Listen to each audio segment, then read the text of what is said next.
So back on the topic of the Chainsaw Man Reze Arc movie, I want to talk about Aki this time. More specifically, the internal conflict slash character growth that is happening within Aki that we as the audience is seeing more clearly. And that's the fact that Aki is having more difficulty in making himself believe in just the very blanket black and white, humans good, devil's bad, that's all there is to it. Because at this point in his devil hunting career, he has associated himself with Denji, he's associated himself with power, he's associated with himself with the spider devil, he's associated himself with the shark fiend, the violence fiend, the angel devil. We have all these people that Aki has actively come into contact with that has even saved him from time to time. For example, when the violence fiend came back to save Aki from the bomb devil. And this is when he actually admits and says, "This is the first time I've ever wanted to be friends with the devil." Obviously, there is a bit of a comedic element here, but at the same time, it's an undeniable fact that if the violence fiend did not come to Aki's aid,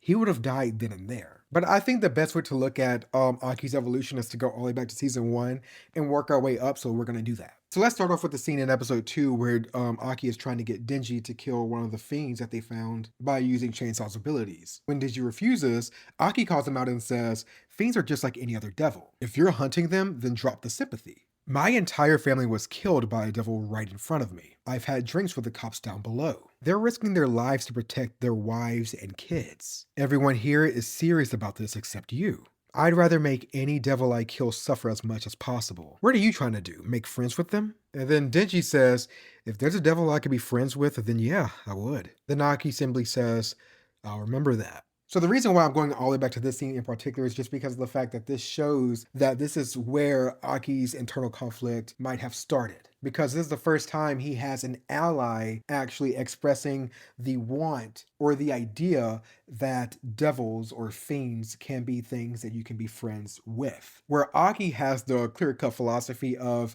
devil bad, human good, there's no in between. He's trying to convince himself that there is no middle ground for what makes a devil or a fiend being good or worth being friends with. Then we have the introduction of power, where Aki is met with another situation where he can't just outwardly kill any devil or fiend in his proximity. Instead, these are his teammates. So he is forced to get along with them, and in doing so, he's, inadvertently building a relationship with these two because now there needs to be a form of trust that needs to be built between these three. Despite Aki's personal feelings or beliefs, that doesn't change the fact that Makima is telling him, "This is your team now.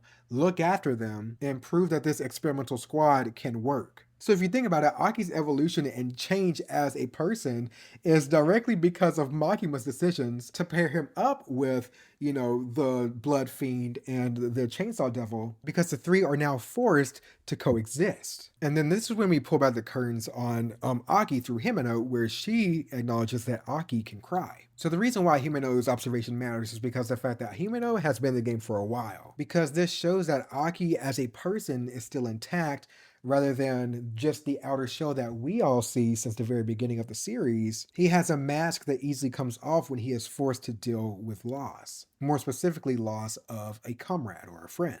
But anyways, Himeno says most devil hunters see so many people around them die. So often, their tears run dry. But Aki cries so easily. I used to think it was funny how he would cry in private, after the rookies he was looking after died. Having someone care for you enough to cry like that must be nice. Don't die on me, Aki, so that when I die, you can cry for me. And we see that he does just that, in private, just like Himeno said.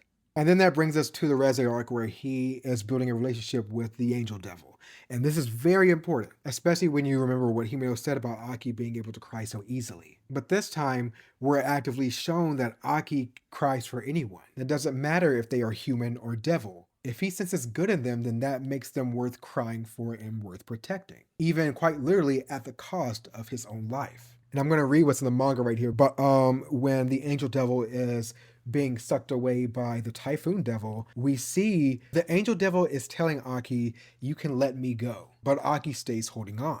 The angel devil then goes on to say, "It's okay, I've been ready to die for ages now." Then this is where Aki loses his grip, and then the angel devil is coming to terms with his life potentially ending, and then Aki grabs him again, but this time by the angel devil's hand. But the problem is, whoever comes into physical contact with the angel devil loses some of their life in return. And this is when Aki fully embraces the angel devil so he isn't swept away. And then the angel devil says, "Why did you touch my hand? Do you want to die?" And then Aki says, "Hell no, I don't. How much did that decrease my lifespan?"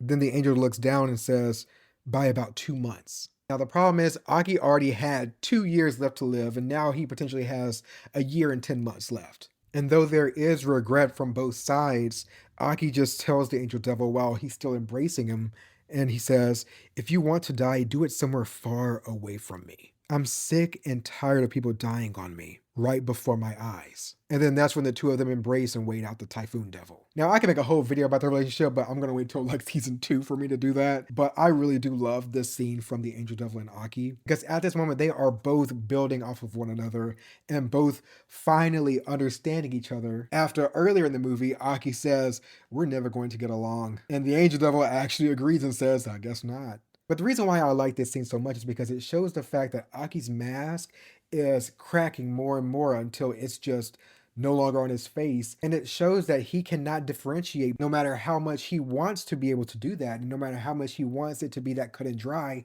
it's impossible for Aki because he cares so much about his comrades. In this movie alone, it's shown him being saved by a fiend, and then it's shown him crying for a devil and saving that same devil while at the expense of decreasing his own lifespan by 2 months. All because he could not bear the sight of seeing someone else he cares about die in front of him while he knows he could have done something about it.